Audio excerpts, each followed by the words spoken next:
Hello and welcome back to the channel. My name's Josh. My name's Emily. And this is The Hard Way. And so the property that we bought, it has the shop on it, but the shop itself only has 12 foot to the rafters, and our bus that is currently home is 12'7" to the top of the air conditioner. So we can't park the bus inside our shop to do any maintenance on it. Yep. We have solar and all that on the bus and our Starlink, so we don't really want to live in the shop in our bus, but we still want to be able to pull it in there to work on it occasionally. And also the backhoe that we just got is also over 12 foot tall to the back of the boom. So we also can't bring that into the shop without lowering the backhoe down. So we're gonna have to do some modifications to this building. Yep. Let's show you what we're gonna do. Good morning, guys. We are back out at the property and it is beautiful and sunny out here, and we're just gonna be enjoying this. Behind me is our, I guess, two of our new purchases. First being a new to us flatbed trailer, and the second being 100 2x4s. So we're using those to work on the building here, but we are going to, this is kind of a trial run for the trailer. I just wanted to bring a load up, and then we have to measure up these columns and get ready to figure out how we're going to lift it up. These will eventually be the horizontal girts slash purlins, whatever you want to call them, that hold the tin on the building. But yeah, poor Jeep had a workout today. Not used to pulling that much weight. So our trailer is just actually it's someone's old shop class senior project or something like that. And it's steel and built very heavily. It could probably use some beefier axles on it, but at the same time, probably could use a beefier tow vehicle too at that point. It'll work for us until we get our semi-truck finished up. We can get this probably sent down the road. Just a little bit too heavy for the Jeep, but yeah, it's built fairly nice for what it is. And the back portion, so from the back up to here, tilts. So you could load up UTVs or snowmobiles, something like that. And these metal pieces on top of my stack of lumber are for snow deflectors to go up front. But yeah, that's pretty much the trailer. And let's get this wood unloaded. So I'm hoping this is pretty much the last of the framing lumber for the pole barn. Because we were lifting it, I need a whole bunch of bracing. So most of this is just for bracing, and it'll be repurposed elsewhere. We have this for the bottom skirt around the building. And then I need a whole bunch of concrete stakes because it's all rock here. And trying to drive wooden stakes into the ground would be pretty challenging, to say the least. So yeah, nice that they brought it up here without any charge or anything. So what I'm going to do is probably get the backhoe warmed up and get this stuff lifted up, and probably have to come alongside the building here and tuck it in the side. 16 foot 2x6 definitely will not fit through the 10 foot wide gap that I have in the pole barn right now. We are going to be doing a 12 by 12 door, or we are going to be doing a 14 by 14 door once we get it raised up.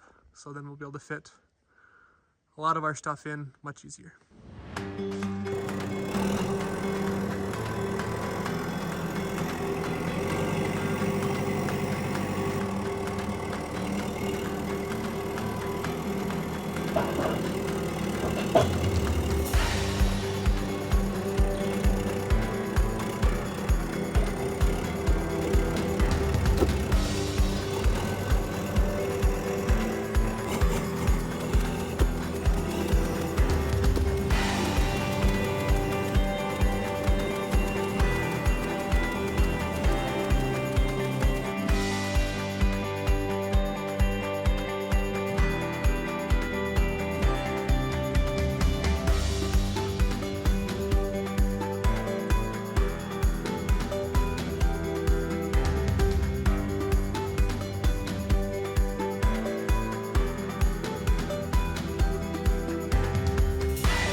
Okay, before we start to do some bracing on this, I want to strip all this vegetation out of here and get the big rocks out of here so we're not tripping over them while we're working.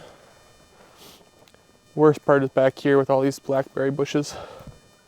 We cleared a lot of them out, but there was also snow drift over here yet, so hoping the backhoe makes quick work of this. This side's pretty much ready to go. I just have some sticks and stuff to move out of the way. So let's get started.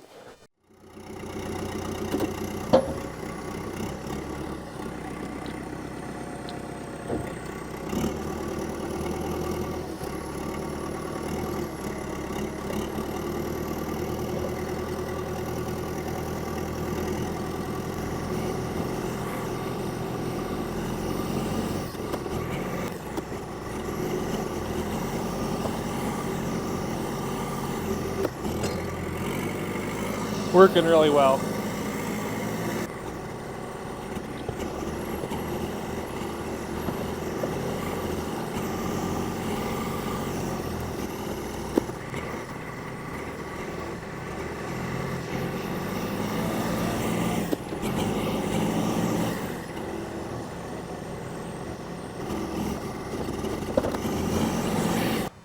So it's cleaning up really well. This will be nice to work on instead of brush like this.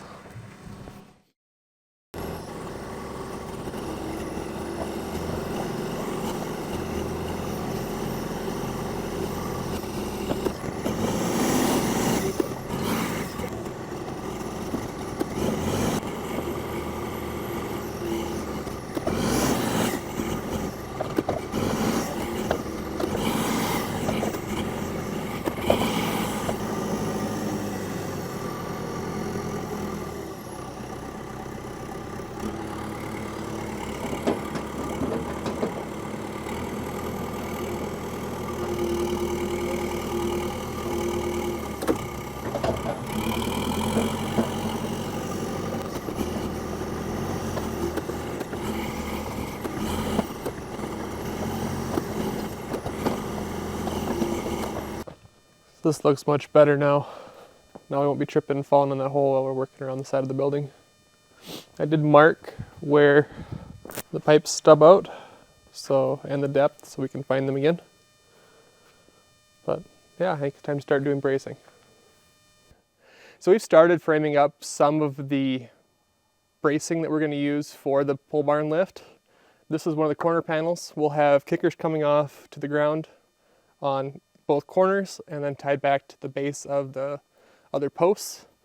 But we basically are trying to make it, we're going to make the building itself rigid enough to lift, and then we're also going to guide it from all the columns all the way around. So it lifts it straight up, and if it has a little bit of side loading, it'll take it up with the bracing. So what you can't see behind this bracing here is the post itself. So it's going to be sleeved kind of, so you can't really see it, and it'll kind of trap the post and keep it nice and straight as we lift it up. And then we're going to cut the post, the actual building pole barn post at the bottom right here, and use high lift jacks to lift it up just like we did with our bus roof raise. So we're going to add between, I'd say, 2.5 to 3.5 feet to the building height, depending on how the lift is going. So we really only need about 6 or 8 inches, but I'd like to get a little bit more. So for this building lift, we're going to be using between 6 and 8 high lift jacks, depending on our spacing and how it's going to work out for us. They will be a little bit challenging to make sure we lift them straight up. So we're going to actually use TopCon screws to anchor the jacks at the base, and then we're going to have straps to hold them up at the top so they can't kick out. And then with the bracing on the actual posts that go to the inside of the building, which we haven't installed yet, that'll keep the posts from kicking in or out and make sure the posts we're lifting off of go only straight up. So we just started putting some bracing up, just kind of getting a conceptual how we're going to do it. So let's show you what we've got started and kind of show you what we're thinking. So here we have the corner post. From the corner post, it's going to have braces to the next post. And then the sleeve that's going to not be attached to the post is just going to brace the post so that it goes straight up, is going to be on both of the outer sides of the post. So we have a 2x12 here, I believe, and a 2x12 here.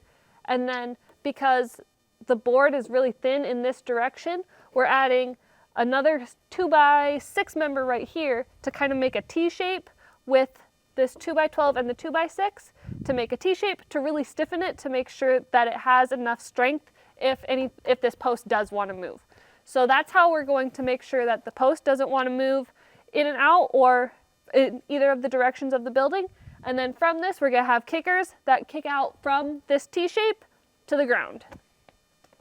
And then to make sure that all of these posts stay nice and square to our rafters, we are going to have X bracing, as you can see behind me right here. And then we're also going to have a sort of kicker from the posts up to the rafters as well to make sure that everything stays nice and square and it goes straight up instead of trying to tilt or slant in any kind of way. We also have the little 2x4 running at the bottom just to tie the posts together too. Try to keep everything square. So most of the lumber you can see behind me is actually just for the bracing of this building, and we figured it was an expense to buy all this bracing, but we needed it.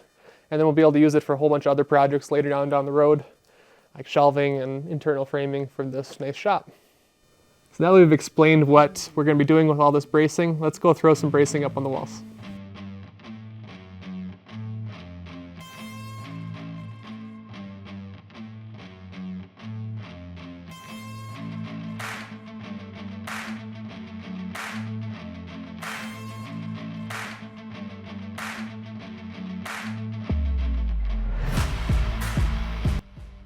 So what we're adding right now is a little nubbin to tie these kickers together so that if they do try and move, they don't try and buckle in and out. So this will make sure that they work together. And because we don't have them screwed in at the top, keeps them from falling out.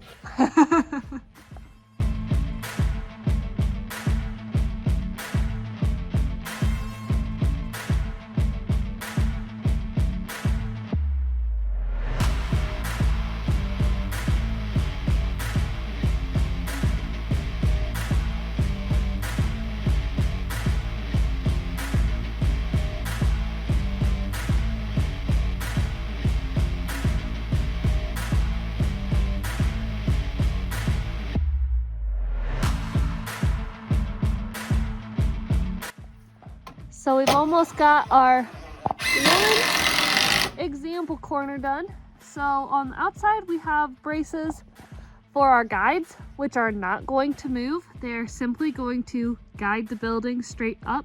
So we want to make sure that we have something that is bracing the top of these vertical members here, because otherwise we'd only have them coming out. We want to make sure that they are being braced in this direction as well. And then the inner brace is bracing the pole barn shed poles. So they're both acting for different members, which is why there are two braces side by side in the same space.